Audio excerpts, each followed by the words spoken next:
자, 그럼 2020년 새해에 복 많이 받으시고 올해는 꼭 합격하십시오. 네. 교재는 받았지요? 네. 그 교재에 제일 처음에 보시면 머릿말이 나오죠? 머릿말을 넘겨보시고 그 다음에 시험에 대한 가이드가 나옵니다. 공인중개사 자격시험 안내라고 되어 있고 거기는 볼 게 없고, 자, 그 다음에 넘어가시면은 공인중개사 응시 현황 및 합격선이란 표가 있죠. 그래서 뭐 지금 현재 전국적으로 공부를 얼마나 하고 있는지, 작년에 30회 시험에 어느 정도 합격했는지가 거기에 나옵니다. 그래서 30회 제일 마지막 칸에 보시면은 최종 합격은 2차 최종 합격은 27,000명 정도 된다라고 되어 있죠. 작년에 27,000명 정도가 합격했어요. 29회 시험에 2차에 합격 보시면은 16,000명 정도 되죠. 그래서 29회에 비해서 30회 시험에는 10,000명 정도가 더 합격했습니다. 여기서 우리가 한번 좀 생각해 봐야 될 것이, 작년 시험이 29회에 비해서는 쉬웠다는 뜻이죠. 예, 쉬웠고 10,000명이 더 합격했으니까 31회 시험은 조금 어려워질 거다라고 예상을 해야 됩니다. 아시겠습니까? 자, 옆에 보시면 출제 경량 및 빈도표 수험 대책이라고 되어 있죠. 자, 찾으세요. 자, 부동산 공법에는 자, 출제가 어떻게 되는지 비율이 나옵니다. 그래서 자, 거기에 표에 보시면 총칙이라고 되어 있죠. 총설이라 되어 있죠. 총설 부분은 요즘은 안 나옵니다. 그 부분은. 이 총설 부분은 어떤 것이냐? 부동산 공법의 행정법적인 기초 부분인데 여러분 시험에는 출제 안 하는 것으로 되어 있습니다. 자, 그 다음에 국토의 계획 및 이용에 관한 법은 12문제가 나오죠. 그 법에서 가장 많이 시험에 나옵니다. 12문제씩 출제가 되고, 그 다음에 개발제한구역의 지정 및 관리에 관한 특별조치법은 자, 거기에 그것도 폐지됐다라고 되어 있죠. 네, 그래서 최근 시험에는 시험 범위에 빠졌기 때문에 거기서는 출제가 안 됩니다. 그 다음 도시개발법은 6문제씩 출제가 돼요. 자, 그 다음에 도시 및 주거환경 정비법에서 6문제. 그 다음에 건축법에서는 7문제. 주택법에서 7문제. 그 다음에 산림법은 폐지되었고, 그 다음에 산지관리법도 시험 범위에서 폐지됐습니다. 그리고 농지법에서 2문제. 그래서 여러분이 부동산 공법에서 공부해야 할 법이 6개입니다. 국토계획 및 이용에 관한 법에서 12문제. 그 다음에 도시개발법에서 6문제. 도시 및 주거환경 정비법에서 6문제. 건축법에서 7문제, 주택법에서 7문제, 농지법에서 2문제, 이렇게 총 40문제가 출제가 됩니다. 자, 그래서 작년 시험에는 30회 시험에는 자, 어떻게 시험이 뭐 출제됐는지 좀 소개해 드리면은,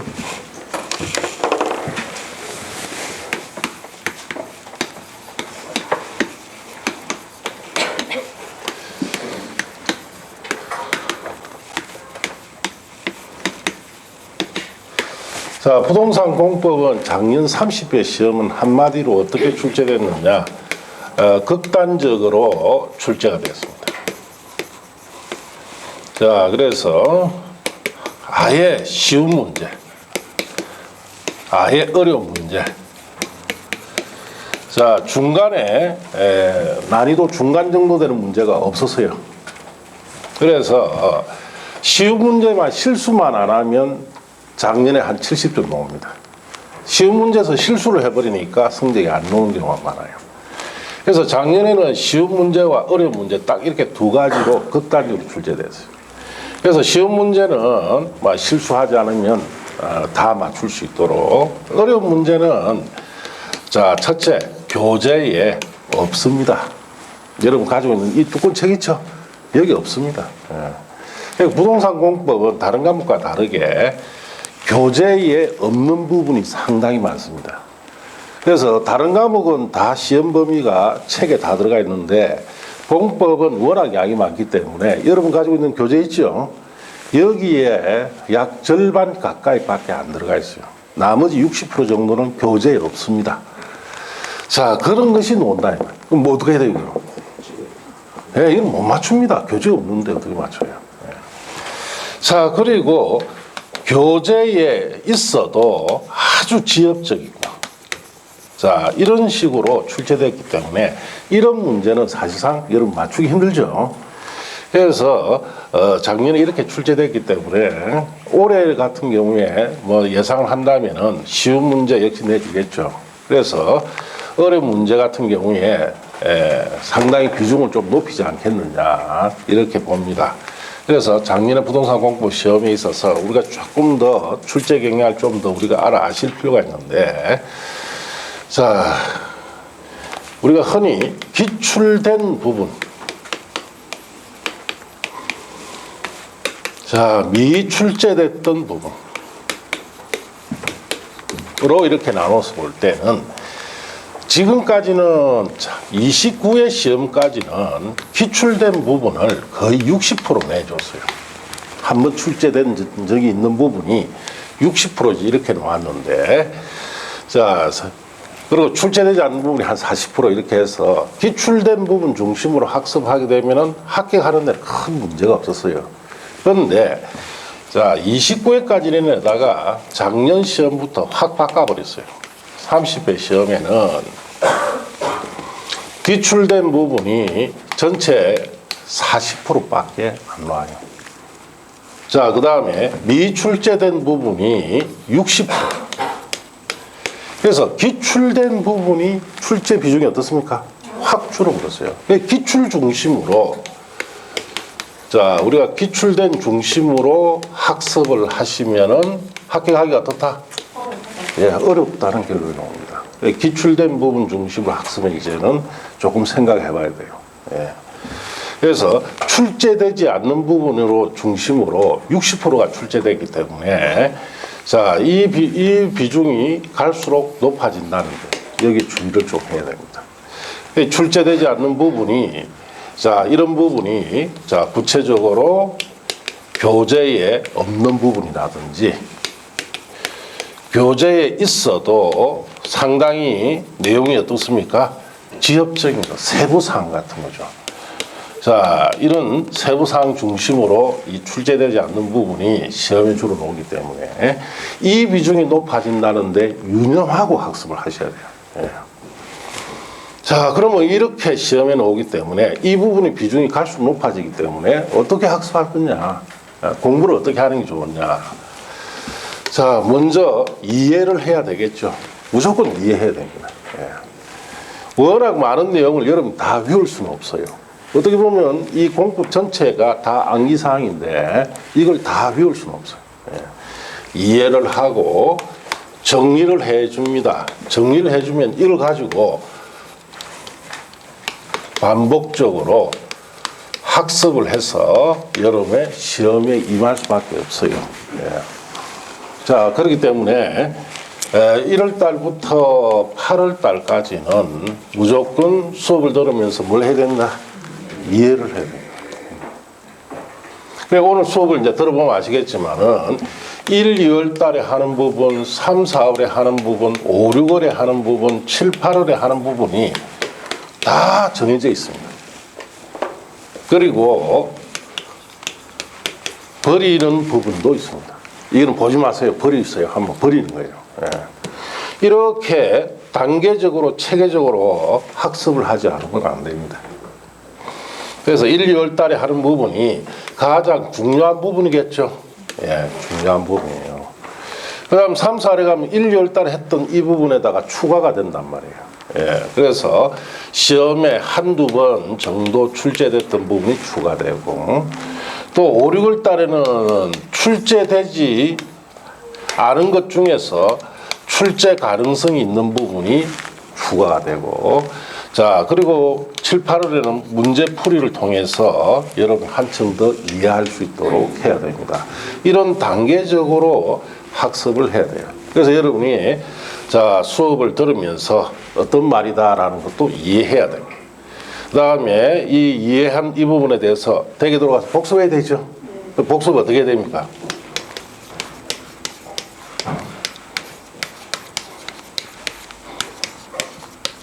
읽기 할까요? 암기 할까요? 이거 하면 떨어집니다. 예. 암기하면 안 돼요. 자, 암기를 할 수가 없습니다. 너무 양이 많기 때문에. 그래서 암기는 하지 마시고 그냥 자꾸 읽으세요. 읽는 것이 가장 좋습니다. 알겠습니까? 저도 나중에 수업을 하시면 아시겠지만은 어마어마하게 읽어드립니다. 계속 읽어요. 계속. 그 읽는 것만 따라와도 됩니다. 읽는 것만 따라와도. 그 읽는 것만 따라와도 여러분이 80% 이상 공부를 하게 되는 거예요. 예. 자, 그래서 외우려고는 하지 마세요. 자, 그래서 여기 1, 2월 달에 수업을 한 부분 읽기, 복습하면서 읽어라. 무슨 뜻인지. 자, 그러면 수업을 읽기 할 때 수업을 한 것이 있고 수업을 하지 않는 것이 있죠. 그러면 수업을 한 것만 읽어야 됩니다. 알겠습니까? 수업하지 않는 거는? 그거 읽어보면 또 떨어져요. 읽지 말고 공부한 것만 자꾸 읽어라. 공부한 것만. 알겠습니까? 공부한 것만 자꾸 읽으시고 수업하지 않는 부분은 굳이 여러분이 복습을 하실 필요가 없습니다. 이 부분은 때가 되면 또 하게 되고 또 버려야 되는 부분도 있고 하니까 수업한 것 위주로 자꾸 반복적으로 읽는 것이 좋습니다. 자, 그리고 공법 같은 경우 암기가 필요한 건 맞습니다. 그래서 꼭 외워야 할 것, 암기를 해야 될 것은 프린터로 4페이지짜리를 드립니다. 오늘 전에 약속한 것처럼 이 4페이지 프린터 이것만 외우면 돼요. 시험 칠 때까지. 다른 건 외울 거 없고. 이 4페이지를 외우시되 그냥 한목에 안 해줍니다. 그냥 하루에 10분씩만 투자하면 돼요. 10분씩만. 그냥 읽으세요, 이것도. 읽으면, 한 달 읽으면 30분 읽죠. 6개월 읽으면 180분이에요. 6월 달쯤 되면은 눈 감아도 훤합니다. 그런데 그게 잘 안 돼요. 읽으라 하면은 10분 매일 꼬박꼬박 읽어야 돼요. 그리고 여러분이 이걸 한목에 다 외우려면 외워지지 않아요. 그냥 자꾸 읽으시면서 눈에 익히라는 거예요. 자, 그 외에는 전부 다 이해하고 복습할 때 뭐합니까? 읽기 하세요. 이런 식으로 여러분이 이해가 되면은 자, 8월 중에 자, 60페이지로 정도로 뭘 해준다? 정리를 해줍니다. 예. 자, 이 60페이지로 정리를 해주면은 이걸 가지고 9, 10월 달에 자, 반복 학습을 하면 됩니다. 그럼 이거 가지고 외운다, 읽는다? 예. 10번 이상 읽기만 하면 돼요. 그러면 합격합니다. 예. 그래서 자, 이런 식으로 수업을 해서 저 많은 내용들을 체계적으로 여러분 이해시키고 그 다음에 정리해주면 자, 이걸 가지고 10번 이상 여러분 읽기만 하면 합격적인 거예요. 자, 그런데 여러분이 여기에 주의 좀 해야 될 것이 우리가 이 60페이지 정도면은 어떤 정도 시험에 어느 정도 맞출 수 있느냐. 자, 그 작년 30회 시험을 대비했을 때 200개 지문입니다. 40문제 곱하기 5개 지문하면 200개죠. 200개 지문 중에서 140개 지문이 이 속에 있어요. 그러면 몇 점 나옵니까? 70점 나오죠. 70점 정도는 받을 수 있다는 이야기예요. 공법은 70점 받으면은 아주 잘한 겁니다. 공법 만점은 몇 점이냐? 몇 점일까요? 80점이 만점입니다. 20점 도저히 못 맞춥니다. 왜? 20점은 교재에 없습니다. 그렇기 때문에 80점의 만점 중에 70%를 맞출 수 있으니까 거의 뭐 100점으로 한 사람은 90점 가까이 돼버리죠. 예, 그 정도 받을 수 있으니까 이걸 보려면은 여러분 이해가 돼가 있어야 돼요. 이해가 된 사람은 이걸 가지고 9, 10월 달에 10번 이상을 쉽게 읽습니다. 그러면 여러분이 이 정도 점수가 나옵니다. 알겠습니까? 그렇게 학습을 하셔야 돼요. 왜? 시험이 아무래도 이 출제되지 않는 비중을 많이 낼 것 같으니까 시험이 어려워질 것 같습니다. 그렇기 때문에 여러분이 거기에 대한 대비를 단단하게 해야 된다. 그리고 또 주의해야 할, 드리고 싶은 말은 수업에 빠지시면 안 돼요. 그냥 계속 수업에 꼬박꼬박 참석해서 수업을 들어야 됩니다. 수업을 자꾸 듣고 해야 돼요. 여기에 출근하듯이 와야 됩니다. 자, 집에서 동영상 보면 좋지요. 편안하게 앉아가지고 집에 동영상 보는데 그거 보고 합격하겠습니까? 그 정도로 집에서 동영상 보고 합격할 정도로 마음이 독합니까? 그게 안 돼요. 자, 여러분 그 TV 홈쇼핑에 선전하는 거 보세요. 무슨 회사에 어느 동영상 보면은 합격하면 전액 환불해준다 하죠. 그러면 거기에 들은 사람들 전부 다 전액 환불받았고 그 업체를 머물고 살아요. 자, 동영상 업체에서 제공하는 걸 가지고 보고 집에서 동영상 보고 합격할 가능성은 100명 중에 2명밖에 안 됩니다. 2%밖에 안 되기 때문에 결국은 그 사람들이 그런 장사 속이죠. 예. 자, 그래서 얼마 환불해 나가는 사람이 얼마 없다는 이야기입니다. 이 공부라는 건 저는 20년 넘도록 강의하면서 느낀 점이 매일 꼬박꼬박 꾸준하게 정해진 학습량을 하는 것이 합격의 관건이다는 이야기예요. 집에서는 그게 안 된다는 거죠. 집에서 동영상을 보고 정해진 양을 매일 꼬박꼬박 소화한다면 합격하겠지. 자, 근데 그거 상당히 힘듭니다. 그래서 억지로라도 학원에 매일 출근하듯이 해서 정해진 양을 학습하는 것이 빨리 합격하는데 최고 좋다는 이야기예요. 자, 그래서 결석을 많이 하시면은 합격하기 힘듭니다. 또 따라오기도 힘들고 내용 자체가 옛날 뭐 시험처럼 간단한 게 아니에요. 뭐 나중 공부에다 보시다 아시겠지만은 정말 복잡합니다. 그래서 여러분 마음을 단단히 묶으시고 경자년 이 한 해 동안에 내년 올해 시험 10월 24일 날 시험 치는데 시험 칠 때까지 꾸준하게 여러분 출근하시면은 꼭 합격할 겁니다. 그래서 끝까지 수업을 들은 분 중에 거의 50, 60% 이상은 다 합격합니다. 최소한 1차례도 합격을 하니까 여러분이 꼭 그 점을 명심하십시오. 자, 그렇게 하시고 자, 이제 책을 넘기시면은 이제 거기에 목차가 나오죠.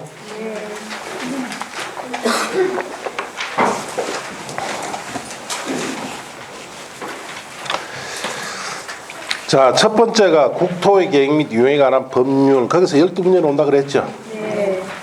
거기에 대한 이제 목차가 쭉 있고, 그 다음에 도시개발법이라고 되어 있죠. 거기서 6문제가 나오고, 그 다음에 넘기면 도시 및 주환경 정비법이라고 되어 있죠.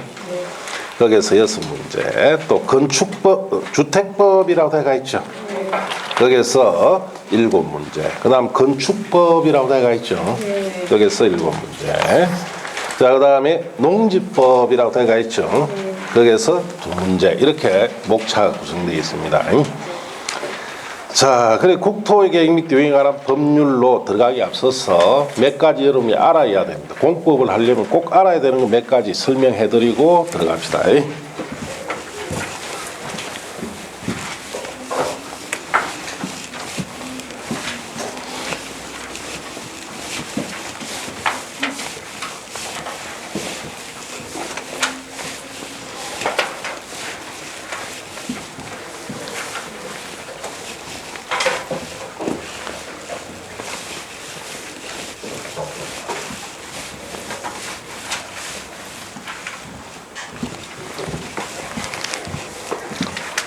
자, 우리가 지금 배워야 할 과목이 부동산 공법이에요. 이 말부터 하셔야 돼요. 부동산 공법. 자, 부동산이라는 말은 아시겠죠? 뭐 토지나 건축물, 뭐 정착물 같은 것을 우리가 부동산이다 이렇게 합니다. 공법이다. 법은 법인데 공법이에요.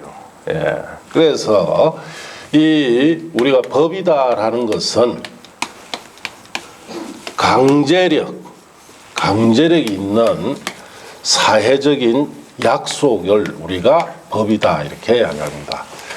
그래서 인류가 이제 사람들이 처음에 원시 시대 때는 따로따로 이렇게 살다가 자 같은 종족끼리 모이면서 부족이 만들어지고 집단이 만들어지죠. 그러다 보니까 서로 지키지 않으면 질서가 없고 혼란이 생깁니다. 자, 그걸 방지하기 위해서 우리가 이거는 꼭 지키자. 서로 질서 유지와 혼란 방지를 위해서. 자, 그런 약속을 사회적 약속이라 하는데, 자, 꼭 지키려면은 이거 지키지 않으면 무슨 제재를 가야 되겠죠. 그게 강제력입니다. 그래서 이 강제력이라는 것은 처벌이나 책임을 묻는다는 뜻이에요. 그래서 처벌이나 책임이 따르는 사회적 약속을 뭐라 부른다? 법이다 이렇게 합니다.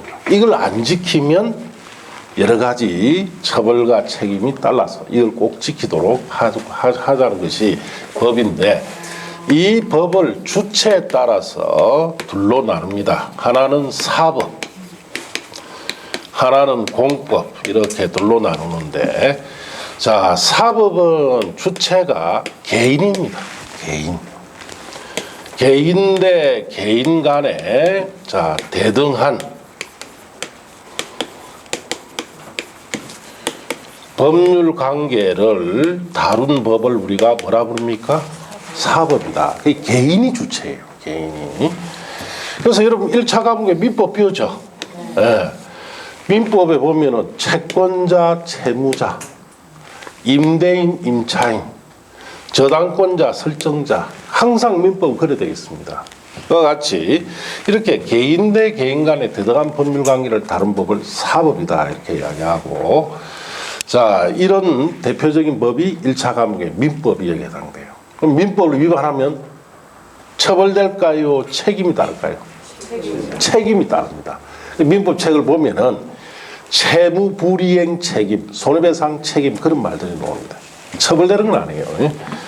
공법은 주체가 개인이 아니에요. 국가기관, 특히 우리 부동산 공법은 행정기관입니다. 자, 국가기관 행정기관인데 국민 간의 자 수직적인 법률 관계를 다룬 법을 뭐라 부른다? 공법. 수직이다라는 것은 규제를 한다는 뜻이에요. 그래서 국가기관인 행정기관이 국민 전체의 이익을 위해서 국민들에게 이렇게 하세요라고 규제를 다루는 법을 뭐라 부른다? 공법입니다. 그래서 공법의 주체는 행정기관이에요. 행정기관. 자, 그래서 부동산 공법이다 할 때는 결국 토지나 건축물에 대한 자 행정기관이 주체가 되어서 규제를 하는 법을 부동산 공법이다 이렇게 이야기합니다. 그래서 자 우리가 정리해 보면은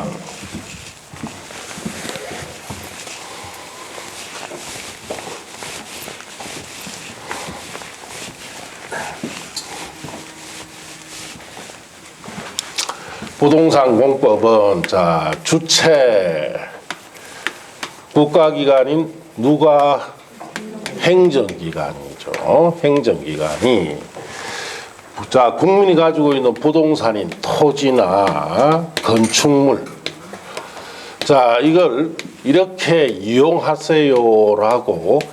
규제하는 법을 뭐라 부른다? 부동산 공법이다. 부동산 공법은 행정기관이 주체가 되어서 토지나 건축물의 이용을 규제하는 법을 부동산 공법 이렇게 합니다. 그래서 여러분이 이거 배웁니다.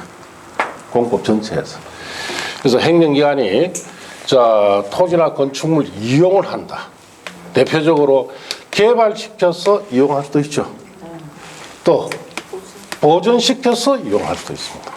자, 그래서 우리나라의 전국토에 어느 토지는 개발해서 이용하도록 규제를 하는지, 자, 그리고 어느 토지는 보존을 통해서 이용하도록 규제하는 것을 배우는 것이 뭐다? 부동산 공법 이렇게 이야기합니다. 그러면은 행정기관이 누군지를 알아야 되겠죠? 행정기관. 자, 크게 국가, 그 다음에 지방자치단체 이렇게 둘로 나눕니다. 자, 공법책을 읽다 보면은 국가란 말이 자주 나와요. 자, 국가 하면 뭘 의미합니까? 국가가 국가지 뭐 특별히 의미하는 건, 자, 그렇게 생각하면 안 돼요. 국가다 하면은 우리나라 제일 높은 사람이 뭐예요? 대통령. 그 밑에 또 국무총리, 뭐 또 각 부의 장관이 있죠. 자, 이런 사람들이 뭐라 부른다? 한마디로 국가라고 합니다. 자, 그러면은 자, 부동산 공법은 행정기관인 국가나 지방자치단체가, 자, 예를 들어서 대통령이나 국무총리나 각부 장관이 토지나 건축물을 국민들이 어떻게 이용하도록, 개발시켜서 이용하도록, 아니면 보전을 통해서 이용하도록 규제하는 것을 배우는 것이 뭐다? 부동산 공법. 대통령이 이용을 규제할 수도 있고 장관도 이용 규제를 할 수 있죠. 자, 똑같아 다르다? 다릅니다. 그래서 이게 복잡한 거예요. 대통령이 규제할 때, 장관이 규제할 때 각각 달라. 그러니까 이제 내용이 복잡해진 거예요. 자, 그 다음 지방자치단체다 하게 되면은 크게 둘로 광역, 자, 지방자치단체,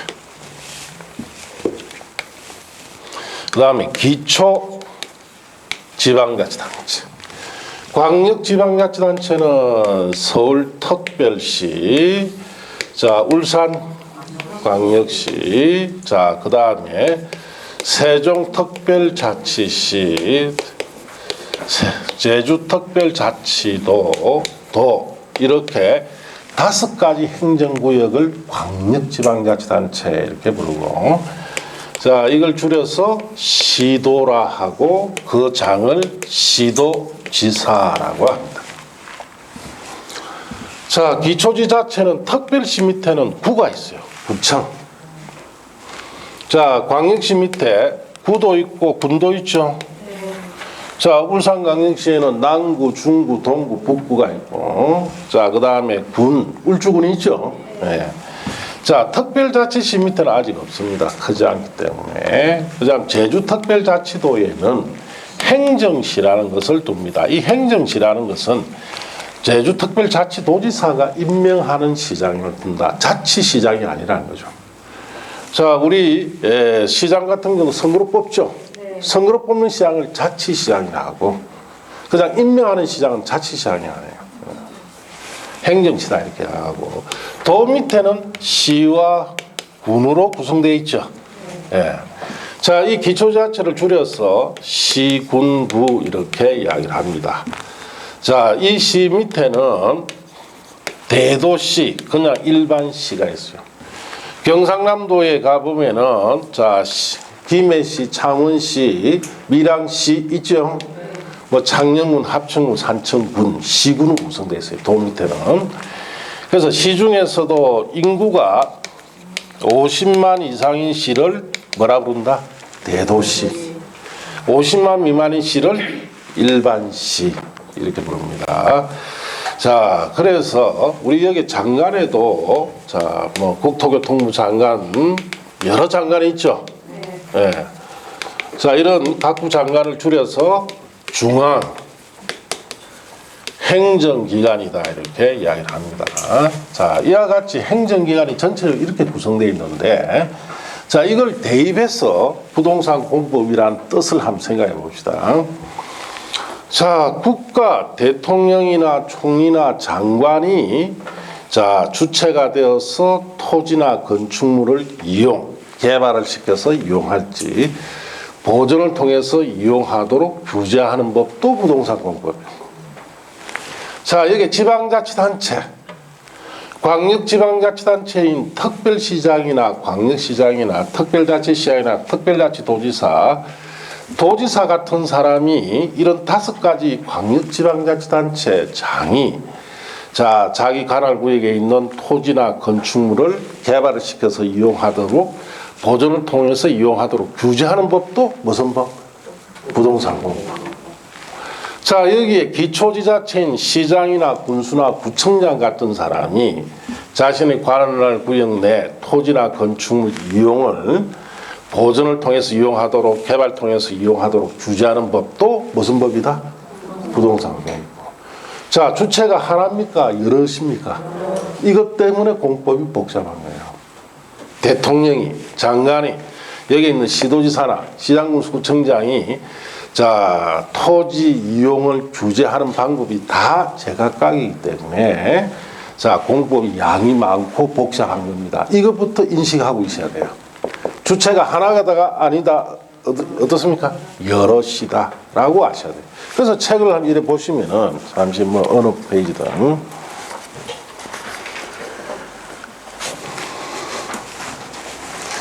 그게 뭐 28쪽 같은 데 앞에 보세요. 자, 28쪽에 보시면은, 거기에 뭐 지정 목적 해놔놨고, 국토교통부 장관 도지사는이라고 들어가 있죠. 주어가. 자, 거기에 강력계획권 지정권자, 뭐, 거기 보시면 강력계획 둘 이상 시도 관할구에 걸쳐 있을 때는 국토교통부 장관이라고 들어가 있죠. 지정 절차 요청에 중앙행정기관장이나 시도지사, 시장군수는 이라고 들어가 있죠. 전부 다 공법에 요 서술체에 보면 다 여기에 있는 기관명이 나오죠. 기관명이 주체로 나와요, 전부 다. 장관이 놓을 때도 있고, 광역지자체가 놓을 때도 있고, 시장군수구청장이 놓을 때도 있고. 알겠습니까? 왜? 이 사람들이 공법이 뭐가 된다? 주체가 돼요. 그래서 이제 여러분 공부를 하면서, 야, 어떨 때는 국토교통부 장관 오고, 어떨 때는 시도지사 오고, 어떨 때는 시장군수구청장 오고, 이거 어떻게 다 기억해야 되느냐? 기억할 필요 없습니다. 아시겠어요? 기억하지 마시고 그냥 물 흐른 대로 읽으세요. 단지 행정기관은 전체적으로 이렇게 조직이 되어 있습니다. 그래서 기초지방자치단체보다 상급이 어디다? 광역지방자치단체. 광역지방자치단체보다 상급기관이 어디다? 장관. 장관보다 상급기관은 총리나 대통령. 이런 위계질서가 되어 있다라고 생각하시고 책을 읽으시면 돼요. 알겠습니까? 예, 일일이 이거 뭐 다 파악하기에는 끝이 없습니다. 자, 그렇게 아시고. 자, 그러면은 이제 우리가 요 말 뜻은 이제 조금 이제 이해를 우리가 보니까, 아, 행정기관 주체인데 국가에는 대통령 비롯한 장관이, 지자체는 광역 또는 기초지자체가 있죠. 그런 기관들이 토지나 건축물 이용을 어떻게 개발을 통해서 이용하도록, 보존을 통해서 이용하도록 규제하는 것을 배우는 법이 뭐다? 예, 부동산 공법이다. 자, 그러면은, 자, 여기서, 자, 국가지자체인 행정기관이 주체가 되어서, 자, 이런 우리나라의 이 국토에, 자, 이런 국토가 있습니다. 여기에 어디를 개발시키고, 어디를 보존시키고, 자, 이걸 규제를 할 필요가 있죠. 예. 자, 그래서 이 국토를 어디에 개발하고 어디에 보존할지를 규제를 하는데, 이 규제하는 방법, 어떤 방법으로 규제하는 것이 가장 좋을까? 이걸 한번 생각해 보겠습니다. 자, 어디 개발하고 어디 보존하자. 자, 그러면은 독재국가 같은 데서는 독재자가 임의로 여기 개발해, 여기 보존해라, 이렇게 정해버리겠죠. 우리나라는 독재국가가 아니죠. 민주주의 국가이기 때문에 어떻게 규제하는 것이 가장 좋을 거냐, 이 말이에요.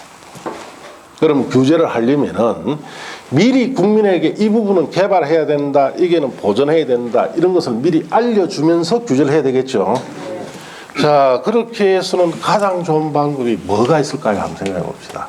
자, 국가 지자체가 자, 토지 이용을 규제를 하는 데 있어서 자, 우리가 생각해 볼 때 국가 지자체가 행정기관이 하는 행위, 자, 행정기관이 하는 행위를 가지고 규제를 하는 것이 좋을 거예요.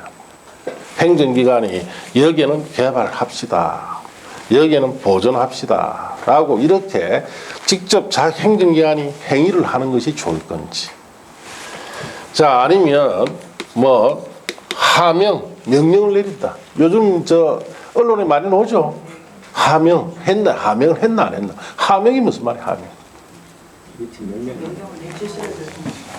하명이라는 것은 자기 뭘 하라, 부자기 하지 마라를 자 지시 내리는 것을 하명이라고 합니다. 뭘 해라, 수사를 해라, 수사하지 마라, 이게 하명이에요.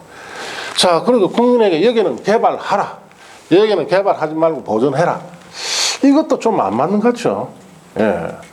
그래서 국민에게 명령을 하면 안 됩니다. 이 나라의 주인이 누굽니까? 국민이란 말이에요. 명령을 해서도 안 되고. 자, 그러면은 여기에 가장 여기 어디에 국토를 개발하고 보존할 건지를 미리 계획을 만들어서 자, 이 계획을 국민에게 알려줘서 이 계획에 맞게끔 여기는 개발할 겁니다, 여기는 보존할 겁니다 라고 해주는 것이 가장 좋더라 이 말이에요. 그래서 행정기관인 국가지자체가 자, 토지나 건축물을 어떻게 개발하고 보존하고 할지를 규제를 할 때 자, 이렇게 행위를 한다든지 명령을 내린다든지 자, 이렇게 독재자처럼 임의로 지정한다든지 이런 것은 좋지 못하더라. 국토의 어느 부분을 개발을 시킬 건지 보존시킬 건지 자, 행정기관이 계획을 만들어서 그 계획을 국민에게 알려주면은 국민이 그 계획을 보고 아, 여기는 개발하는 곳이다, 여기는 보존하는 곳이다 하는 것을 미리 알 수 있겠죠. 그래서 부동산 공법에서는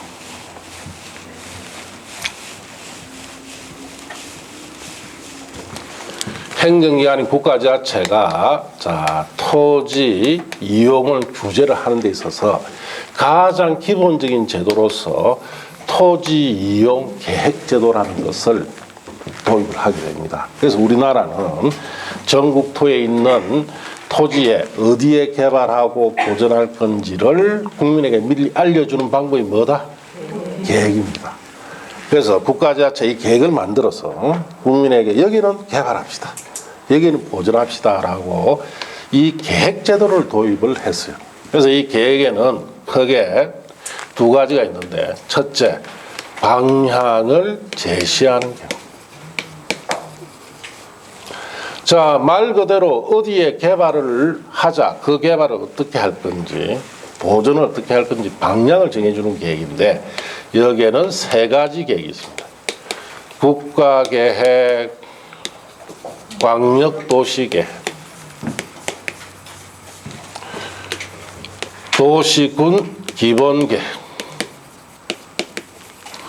자, 이 세 가지 계획을 통해서 자, 그 국가 지자체가 어디를 개발할 건지 보존을 할 건지를 미리 방향을 정해주는 계획입니다. 이 세 가지 계획을 방향 제시 계획이라고. 자, 여기서 방향이 제시되면은 그걸 받아서 구체적으로 실행하는 계획이 있어야 되겠죠. 자, 실행 계획이 도시군 관리 계획입니다. 자, 이 계획을 통해서 자, 방향 제시된 계획대로 자, 구체적으로 개발을 보존을 실천에 들어가는 계획입니다. 그래서 우리나라는 행정기관이 전국토의 자, 이용을 규제하기 위해서 첫 번째로 도입한 제도가 토지이용 계획 제도인데 자, 봅시다. 자, 여기가 전국토다. 자, 여기에는 자, 도다. 여기에는 군이다. 생각해 보세요. 자, 전국토를 대상으로 어디를 개발하고 보존할 건지 미리 방향부터 정해줘야 되죠. 국민을 알려줘야 되니까. 그럴 때 쓰는 계획이 뭐다? 쉽게 국가계획입니다. 이걸 통해서 전국토에 대해서 어디를 개발을 하고 보존할 건지 방향을 정해준다 이 말. 자, 그리고 자, 이와 같이 여기에 광역시와 도 사이에 이런 큰 여러 지역을 걸칠 수가 있죠. 여러 행정을 걸쳐서 방향을 정해줄 때 쓰는 계획이 뭐다? 광역도시 계획이요. 자, 그리고 여기 있는 군지역 안에만 이 군지역 안에 어디 개발하고 보존할 건지 정해줘야 되죠. 그때 쓰는 것이 뭐다? 도시군 기본계획. 이와 같이 전국토에 대한 방향 제시와 여러 지역을 묶어서 방향 제시할 수도 있고, 단일한 행정구역 내 방향 제시를 하기 위해서 이런 세 가지 계획을 통해서 방향이 제시되면은 이걸 받아서 구체적으로 실행하는 계획이 도시군관리계획입니다. 이 계획이 이 방향 제시 계획에서 제시된 대로 하나하나 다 뭐한다? 실천해 들어가요. 이렇게 토지용 계획 제도를 제일 먼저 우리나라가 이걸 도입해서 전국에 있는 국토를 좀 더 효율적으로 개발 보존하기 위해서 도입한 제도입니다. 그래서 여러분이 제일 먼저 배우는 것이 저것부터 배운다 이 말. 여러분 책에 보시면은 자 20쪽 보세요.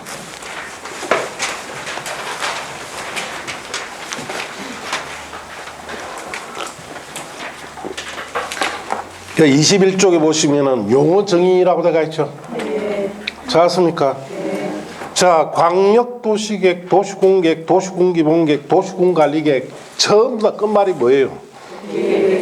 그 다음 보세요. 입지규제 최수구역계획, 지구단위계획이라고 되어 있죠.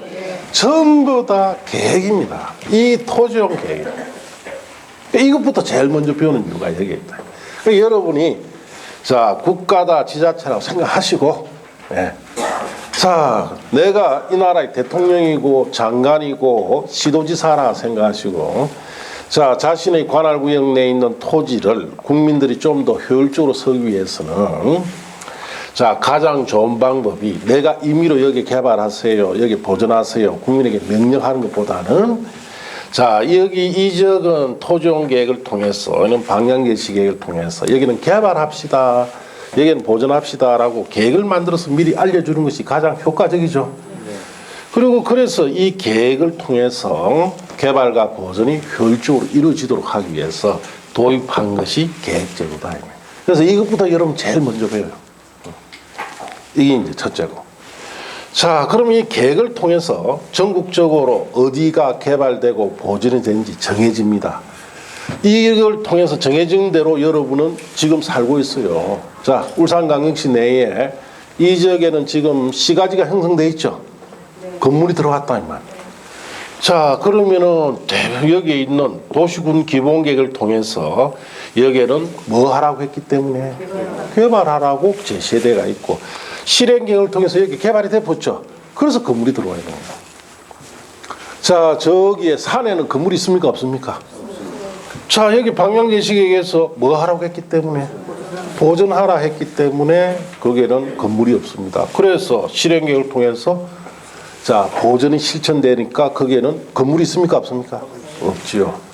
자, 전국이 다 이 계획을 통해서 기본적으로 어디 개발할지 보존할지가 정해진다 이 말이에요. 자, 그리고 또 하나 이제 추가로 된 것이 우리나라가 국토가 좁습니다. 좀 더 효과적으로 쓰기 위해서 도입한 것이 토지의 용도를 정하는 제도예요. 전국에 있는 모든 토지에다 뭘 정해놨다?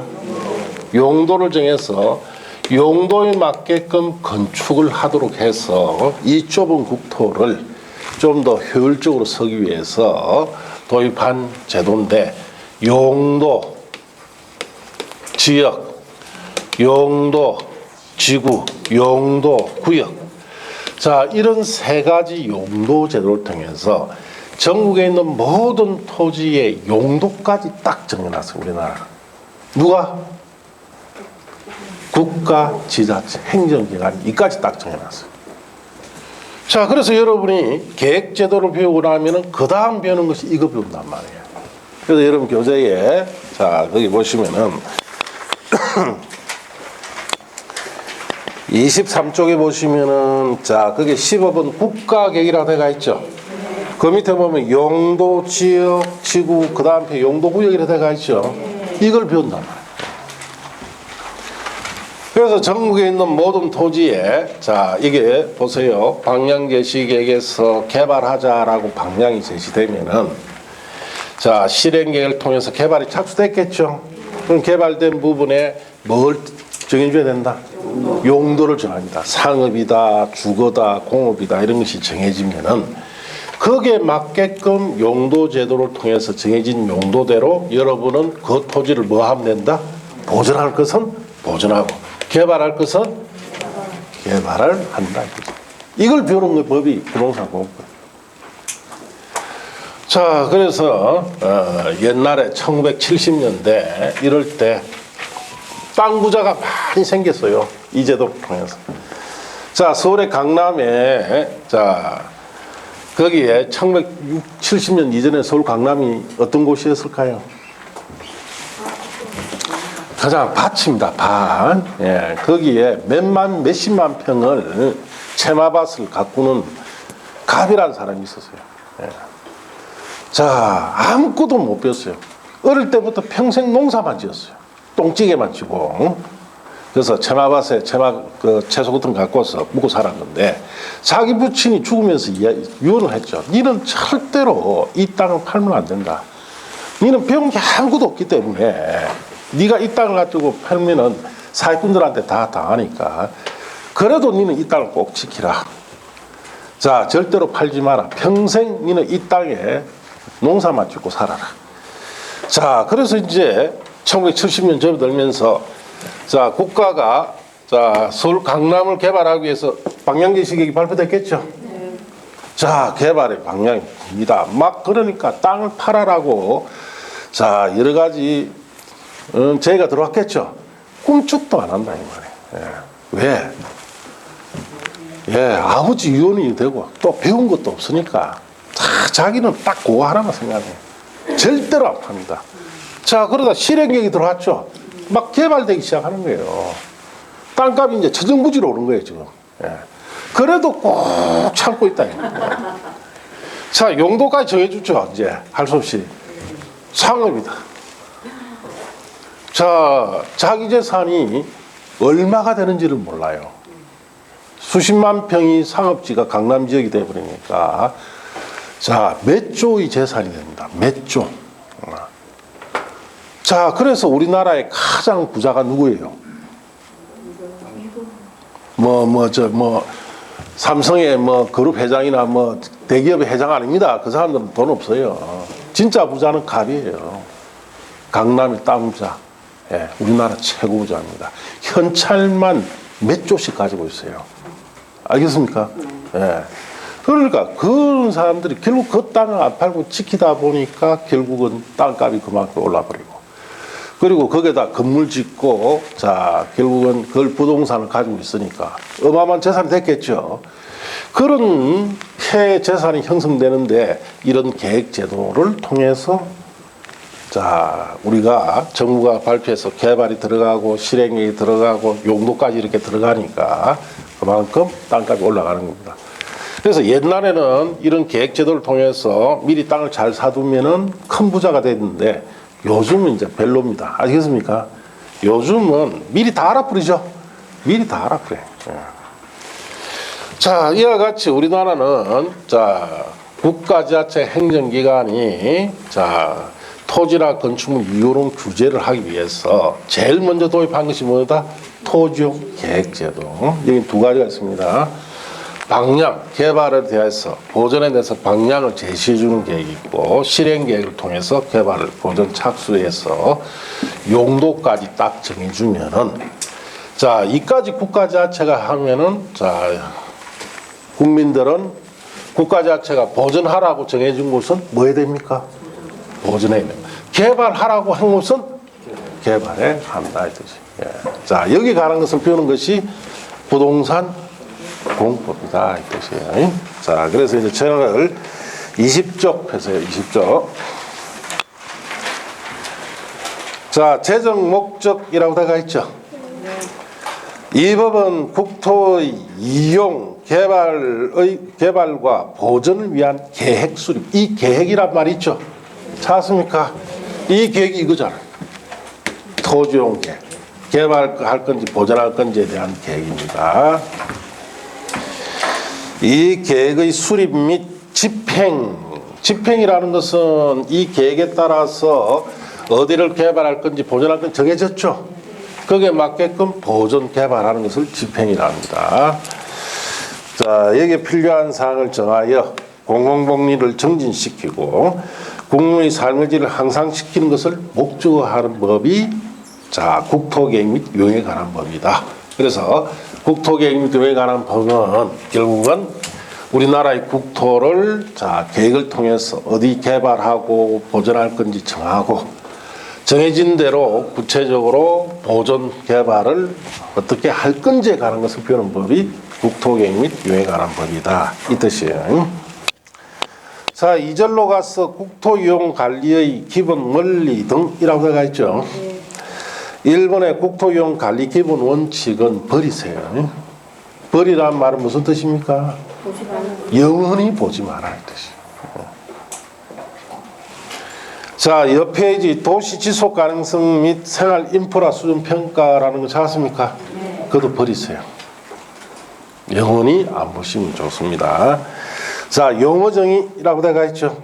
거기서부터 잠시 쉬었다 합니다. 예.